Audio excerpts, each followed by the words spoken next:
Today is March 8th. Welcome to Big Book Daily. My name is Rob. I am an alcoholic. It's a thrill, honor, and joy to be here with you today as we journey through the Big Book of Alcoholics Anonymous and the 12 Steps and 12 Traditions. Today we're going to be reading from the Big Book, Women Suffer Too, pages 204 and 205. And out of the 12 and 12, we'll be reading a little bit more of Step 8, page 81. So with all that, my friends, hope you're doing well this morning. And let's get right to the good stuff. Alright guys, so if you recall from Women Suffer Too on page 203, the last paragraph really summed up what this poor woman has been through. For greater freedom and excitement, I went abroad to live. So she's touring all around the world. Things are going great, yet she's absolutely miserable. Something's not right. We started off with a story about her blackouts, and then she kind of talks about how she had a pretty privileged life. Yet, she becomes alcoholic. So we're going to continue her narrative on page 204. Headstrong and willful, I rushed down from pleasure to pleasure and found the returns diminishing to the vanishing point. Hangovers began to assume monstrous proportions, and the morning drink became an urgent necessity. Blanks were more frequent, and I seldom knew how I got home. When my friends suggested that I was drinking too much, they were no longer my friends. I moved from group to group, then from place to place, and just went on drinking. With creeping insidiousness, drink had become more important than anything else. It no longer gave me pleasure.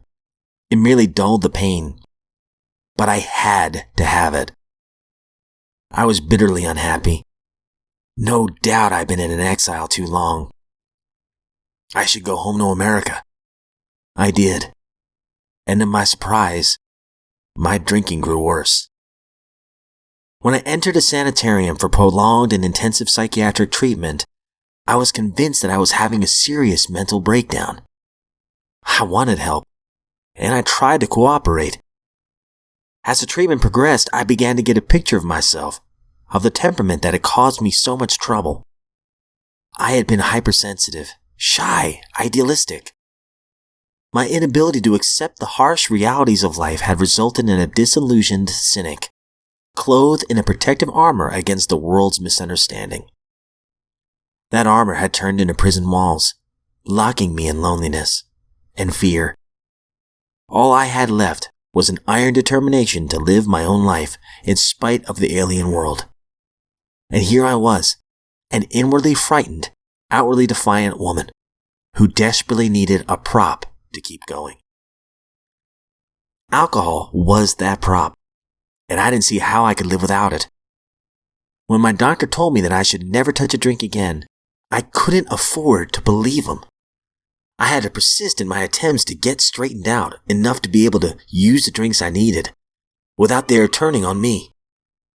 Besides, how could he understand? He wasn't a drinking man. He didn't know what it was to need a drink, nor what a drink could do for one in a pinch. I wanted to live, not in a desert, but in a normal world. And my idea of a normal world was being among people who drank. Teetotalers were not included. And I was sure that I couldn't be with people who drank without drinking. In that, I was correct. I couldn't be comfortable with any kind of people without drinking. I never had been. Naturally, in spite of my good intentions, in spite of my protected life behind sanitarium walls, I several times got drunk and was astounded and badly shaken. That was the point at which my doctor gave me the book Alcoholics Anonymous to read. The first chapters were a revelation to me. I wasn't the only person in the world who felt and behaved like this. I wasn't mad or vicious. I was a sick person.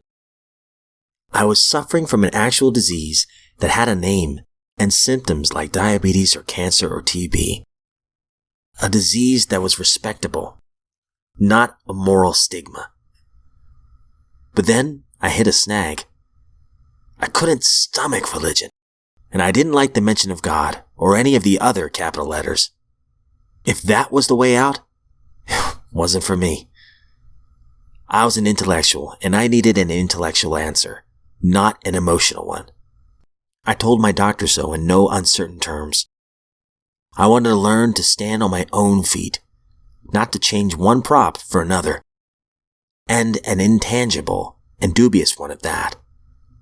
And so on, for several weeks, while I grudgingly plowed through some more of that offending book and felt more and more hopeless about myself. Then the miracle happened. To me. It isn't always so sudden with everyone, but I ran into a personal crisis that filled me with a raging and righteous anger. As I fumed helplessly and planned to get good and drunk and show them, my eye caught a sentence in the book lying open on my bed. We cannot live with anger. The walls crumpled and the light streamed in. I wasn't trapped. I wasn't helpless. I was free. And I didn't have to drink to show them. This wasn't religion. This was freedom. Freedom from anger and fear. Freedom to know happiness. And freedom to know love.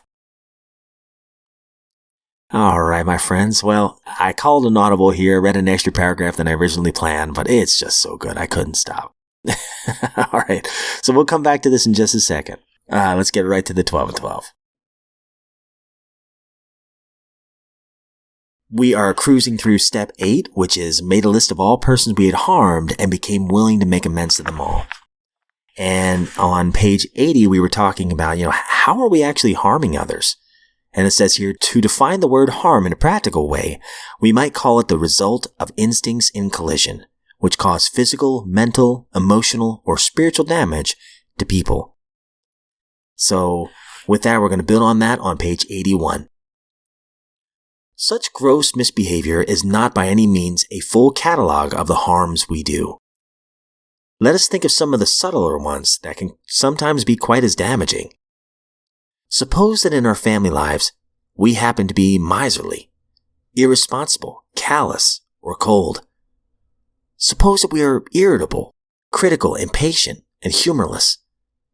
Suppose we lavish attention upon one member of the family and neglect the others. What happens when we try to dominate the whole family, either by a rule of iron or by a constant outpouring of minute directions for just how their lives should be lived from hour to hour? What happens when we wallow in depression, self-pity oozing from every pore, and inflict that upon those about us? Such a roster of harms done to others, the kind that make daily living with us as practicing alcoholics difficult and often unbearable, could be extended almost indefinitely. When we take such personality traits as these in the shop, office, and society of our fellows, they can do damage almost as extensive as that we have caused at home. I love the part right here about self-pity. What happens when we wallow in depression, self-pity oozing from every pore, and inflict these upon those about us? Yeah, I've been there. I've been the guy that wrestles with self-hatred that really is, again, just pride in reverse. If I'm thinking of myself in a negative way, I'm still thinking about myself and not other people, and what I can do for others. So it's selfishness in a different way. It's not really humility. It's still self-centeredness. And, I'm still working on that, I guess. That's not something I'm completely free from, but I do feel like there's been progress, and I thank my higher power for that. But yeah, going back to the big book, oh man. So the hurdles that this woman is going through with the whole God thing. So she finds the book of Alcoholics Anonymous and she's really wrestling with this God idea. She's like, no, that sounds like an emotional solution. So, the one roadblock for her is the God thing, the religion thing. She's like, no, that sounds too emotional. I need something that I can do. And then I love this last paragraph. Then the miracle happened to me. It isn't always so sudden with everyone, so this sounds like a spiritual experience for her. But I ran into a personal crisis that filled me with a raging and righteous anger. as I fumed helplessly. So she is so mad she can't even help herself, and planned to get good and drunk and show them. Has anyone else done that? I know I have. Yeah, I'll show them. I'm going to drink at them. But truthfully, if you get right down to it, I was so, I was using my anger as just another excuse to drink. But she says here, my eye caught a sentence in the book lying on the bed. We cannot live with anger. The walls crumpled. The light streamed in. I wasn't trapped. I wasn't helpless. I was free, and I didn't have to drink to show them. I love this last line. I think this is really beautiful way to describe sobriety. This wasn't, in quotes, religion. This was freedom. Oh, what a beautiful word for sobriety. Freedom. Freedom from anger and fear. Oh, I lived such a fearful life. And now, I have freedom. Freedom to know happiness, and freedom to know what love really is. I just love that. I absolutely love her description of that. Because sometimes when you say the R word, religion, a lot of people think, oh, a lot of rules, a lot of people judging us. I think of the God that I learned about when I was a kid, and it was a God that was, I'm going to get you. I know what you did. You're never going to be good enough kind of God. And that God scared me. It was like an angry, aggressive dad God, and that just did not work for me. So I had to throw away that prejudice when I had first started doing the steps. Sure enough, I learned the word freedom by working the steps. And freedom from fear can actually exist. And I just love the way she says it here. So it feels good to be free today. And I am so grateful you decided to join me in this lifeboat of recovery. Thank you so much for listening. I hope you all have a great day. And I look forward to seeing you back here tomorrow.